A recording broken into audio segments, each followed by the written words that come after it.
नमस्कार दोस्तों, स्वागत है आपका द न्यूज लॉन्चर के इस यूट्यूब मंच पर।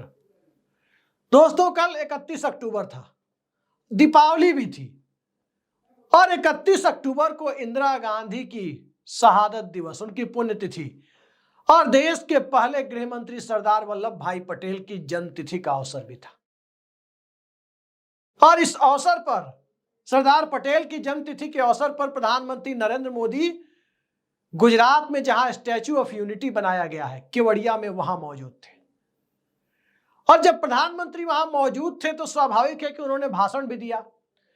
लेकिन भाषण देते वक्त प्रधानमंत्री के भाषण में तथ्यात्मक गलतियां होती है या कुछ चीजें तथ्यात्मक रूप से सही हो जाए, वही अपने आप में आश्चर्य होता है। इसके बीच फर्क करना बड़ा मुश्किल हो जाता है कि प्रधानमंत्री कब सही बोलते हैं, नरेंद्र मोदी जी कब सही बोलते हैं। इसके लिए एक अलग फैक्ट चेक बिठाना होगा। दरअसल प्रधानमंत्री ने सरदार पटेल का इस देश के लिए किए गए योगदान को याद करते हुए धारा 370 की चर्चा की। पहली बात तो ये, जिन लोगों को ये जानकारी नहीं है कि धारा 370 भारत के संविधान में कब आया, उन्हें उसकी शुरुआत 1955 से नहीं बल्कि उसकी शुरुआत 1929 से करनी चाहिए। 1929 में जो ब्रिटिश सरकार के साथ कश्मीर की रियासत का समझौता था और उस समझौते की ज्यादातर बातों को 1947 के सितंबर अक्टूबर के महीने में जब कश्मीर का भारत के साथ विलय हुआ, उसे इंस्ट्रूमेंट ऑफ एक्सेशन के रूप में डाला गया। उसी 1929 के समझौते की ज्यादातर शर्तों को, उन्हीं शर्तों को 1955 में धारा 370 के नाम से अलग अलग खंडों के रूप में भारतीय संविधान में समाहित कर लिया गया। अब यह कहना कि सरदार पटेल की जो भारत को एक देखने की जो इच्छा थी, उसमें जो मौजूदा प्रधानमंत्री हमारे बात कह रहे थे, उससे तो साफ लग रहा था कि धारा 370 सरदार पटेल की इच्छा के खिलाफ आया था। खैर, अगर इस पर वीडियो करना हो तो कम से कम 3 घंटे लंबी वीडियो होगी और किसी दिन फुर्सत में आप लोगों को धारा 370 की सारी कहानियां बताऊंगा कि कैसे क्या हुआ था। और उन कहानियों में ध्यान रखिए, जिन्हें बिजनेस करना है वो धारा 370 इस तरह के विषयों पे बच बचा के कहानी बताते हैं और फिर अपनी कीर्ति को बहुत ज्यादा दिव्य बताने के लिए कुछ भी करते हुए नजर आते हैं।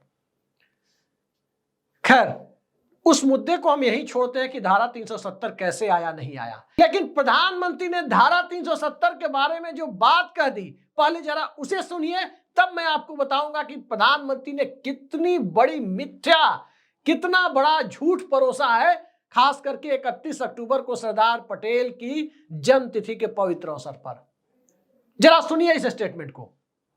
जो देश में दीवार बन के खड़ी थी, संविधान को यहां रोक देती थी, वहां के लोगों के अधिकारों से उनको वंचित रखती थी, वो धारा 370 को हमेशा हमेशा के लिए जमीन में गाड़ दिया गया है।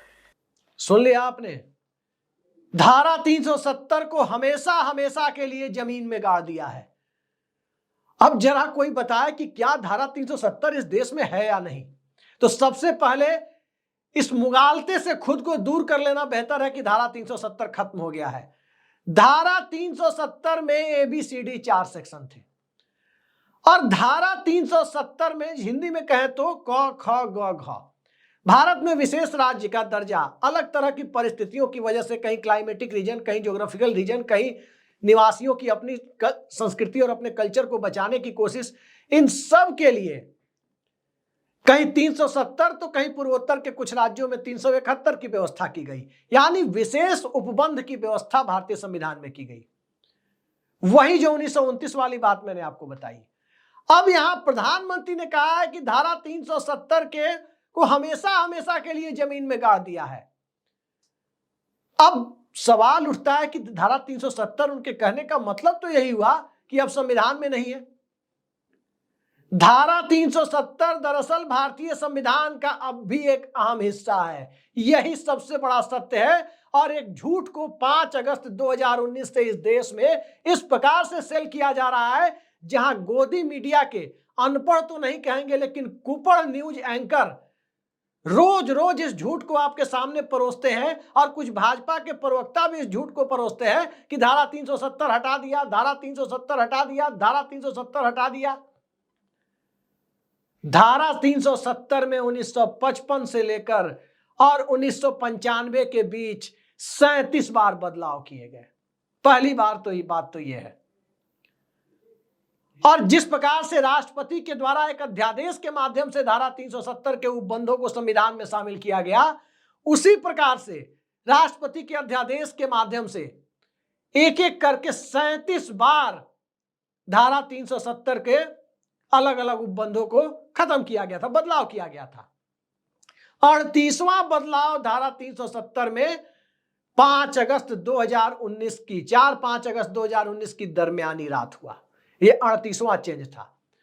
और ये बदलाव दरअसल धारा 370 के हिंदी में कहें तो खंड ब, अंग्रेजी में कहें तो खंड बी, सेक्शन बी में हुआ।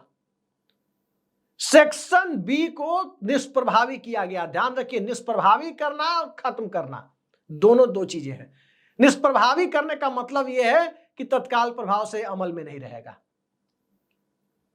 यह 5 अगस्त 2019 का राष्ट्रपति का अध्यादेश कहता है। और उस अध्यादेश के लिए क्या किया गया, इसे समझने के पहले यह जान लेना जरूरी हो जाता है कि धारा 370 में जब ए, बी और सी सेक्शन है, एक डी सेक्शन भी जोड़ा गया, तो सवाल उठता है कि फिर बी सेक्शन को खत्म किया गया तो ए, बी, ए, सी और डी कहां गए? यानी धारा 370 तो अब भी कश्मीर में लागू है। दरअसल असली बात यह है कि धारा 370 में जो ए, बी, सी करके 3 उपबंध थे, और भारतीय संविधान में संविधान संशोधन की प्रक्रिया के लिए जो चीजें वर्णित है, कुछ चीजें सिंपल मेजोरिटी से यानी साधारण बहुमत से, कुछ चीजें स्पेशल मेजोरिटी से यानी 2/3 बहुमत से, और कुछ चीजें संसद के साथ साथ कम से कम आधे राज्यों की विधानसभा की सहमति से कुछ तरह के संशोधन होते हैं। 3 तरह के संशोधन भारतीय संविधान में होते हैं। अब सवाल यह उठता है कि 367 में इस पूरे प्रोसेस को बताया गया है कि कौन सा संशोधन 368 के माध्यम से होगा, कौन सा दूसरी प्रक्रिया के माध्यम से होगा। उस 367 में के तहत राष्ट्रपति ने एक अध्यादेश निकाला कि भारत के संविधान में धारा 370 में एक सेक्शन डी जोड़ा जाता है। यानी ए, बी, सी तो पहले से था, उसमें डी जोड़ा गया। 4-5 अगस्त की दरमियानी रात की बात है। और जब उसमें सेक्शन डी जोड़ा गया तो उस डी में क्या लिखा गया? दरअसल आप सभी जानते हैं कि धारा 370 यह कहता था कि कोई भी कश्मीर में बदलाव करने के लिए कश्मीर की संविधान सभा की मंजूरी जरूरी होगी। धारा 370 में कोई भी बदलाव करने के लिए संविधान सभा के अधिकार को विधानसभा को दे दिया गया। 367 के तहत जो बदलाव करके एक अध्यादेश के माध्यम से धारा 370 में 4-5 अगस्त 2019 की दरमियानी रात जो सेक्शन डी जोड़ा गया, उसमें एक अधिकार दिया गया कि जो अधिकार कश्मीर की संविधान सभा के थे वो अधिकार कश्मीर की विधानसभा को दिए जाते हैं। अब यहां पर किस प्रकार से तथ्यों को तोड़ मरोड़ कर खेल किया गया, जरा उसे देखिए। बड़ा खतरनाक ट्रेंड है। जो लोग खुश होते हैं इस बात पर कि धारा 370 हट गया, पहली बात की ये कि धारा 370 हटा नहीं है, अभी भी है। दूसरी बात यह कि जिस प्रक्रिया का पालन किया गया उस प्रक्रिया के तहत कितनी खतरनाक प्रक्रिया है, उसे समझने के बाद लोगों को पता चलेगा कि आखिर संविधान बचाओ के नारे पर विपक्ष क्यों चुनाव लड़ने चला गया। ऐसे तो कोई कुछ भी कर सकता है। दरअसल सेक्शन डी में संविधान सभा के अधिकार को कश्मीर की विधानसभा को दिया गया, और फिर विधानसभा चूंकि वहां थी नहीं, राष्ट्रपति शासन लागू था, विधानसभा भंग हो चुकी थी, तो विधानसभा में प्रदत्त विधानसभा के अधिकारों का प्रयोग करते हुए इस अध्यादेश के 1.5-2 घंटे बाद ही कश्मीर के उस वक्त के राज्यपाल सतपाल मलिक ने राष्ट्रपति के पास एक सिफारिश भेजी कि चूंकि राज्य में विधानसभा नहीं है तो जो अधिकार विधानसभा के हैं वो अधिकार अब राज्यपाल के हैं। और राज्यपाल ने सेक्शन बी को निष्प्रभावी करने के बाद अनुशंसा राष्ट्रपति से कर दी। धारा 370 के सेक्शन बी को पहले संविधान सभा के अधिकार को विधानसभा में समाहित किया गया, और विधानसभा नहीं थी तो विधानसभा के अधिकार को राज्यपाल ने अपना अधिकार एज्यूम कर लिया, और फिर राष्ट्रपति को सिफारिश भेजी गई और राष्ट्रपति ने उस पर सिग्नेचर कर दिए कि धारा 370 का सेक्शन बी तत्काल प्रभाव से अब प्रभाव में नहीं रहेगा। तो एक तो ये प्रक्रिया संबंधी दोष है। सुप्रीम कोर्ट ने जो बात कही, कई लोगों ने उसे भी गलत तथ्यों के साथ गलत तरीके से बोलने की बात की, उस पर भी आएंगे। लेकिन पहली बात यह कि प्रधानमंत्री ने जो कहा कि 370 को हमेशा हमेशा के लिए जमीन में गाड़ दिया गया, दो तथ्यों के आधार पर यह बात बुरी तरह से मिथ्या साबित होती है। पहला, धारा 370 का सेक्शन ए अब भी मौजूद है, जो यह कहता है कि बिना राज्य सरकार के परमिशन के भारत के राष्ट्रपति किसी भी भारतीय संविधान के अनुच्छेद को धारा 300 जम्मू कश्मीर में लागू नहीं कर सकते। यह अब भी मौजूद है। सेक्शन सी के कुछ हिस्से अभी भी मौजूद हैं। सेक्शन डी खुद राष्ट्रपति ने ही जोड़ा था 367 में के तहत अपने अधिकारों का उपयोग करते हुए। सिर्फ बी को निष्प्रभावी किया गया और बी के तहत राज्य सरकार के अधिकार घटे, उससे कहीं ज्यादा केंद्र के अधिकार घट गए। वो एक लंबी कहानी है, जब धारा 370 पर वीडियो बनाएंगे तो पूरी बात आपको बताएंगे। अब सवाल ये उठता है कि प्रधानमंत्री ने जो बात कही कि 370 को हमेशा हमेशा के लिए जमीन में गाड़ दिया गया, पहली बात कि भारत के संविधान का अपमान है।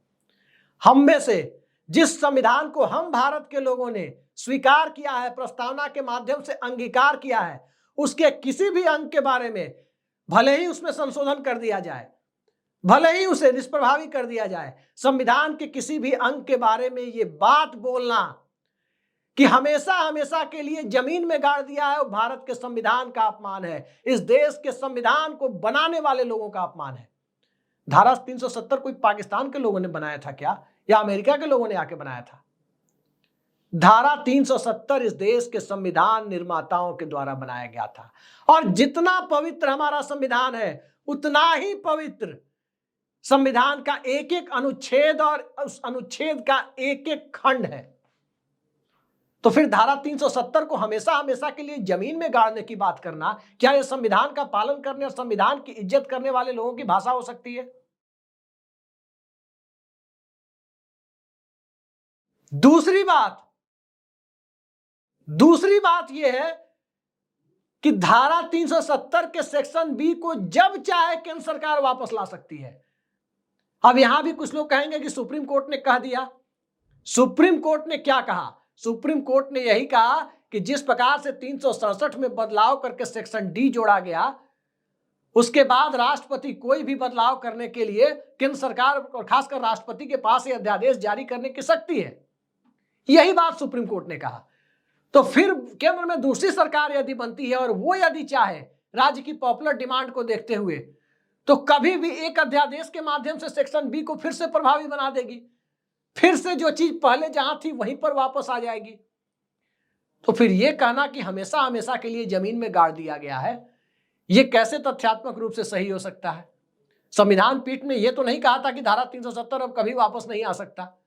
सुप्रीम कोर्ट की संविधान पीठ ने, जस्टिस चंद्रचूड़ साहब की बेंच ने यही कहा था, राष्ट्रपति को यह अधिकार है और राष्ट्रपति ने उस अधिकार का इस्तेमाल किया है जो कि संविधान सम्मत है। यही बात कही थी।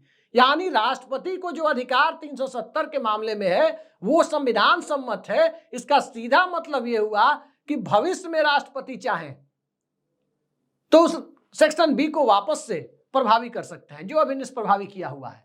तो तीन तथ्यों के आधार पर यह बात प्रधानमंत्री ने जो कही है वो गलत साबित होती है। पहली बात, धारा 370 का सिर्फ एक सेक्शन हटा नहीं बल्कि निष्प्रभावी हुआ, बाकी सेक्शन यथावत मौजूद है।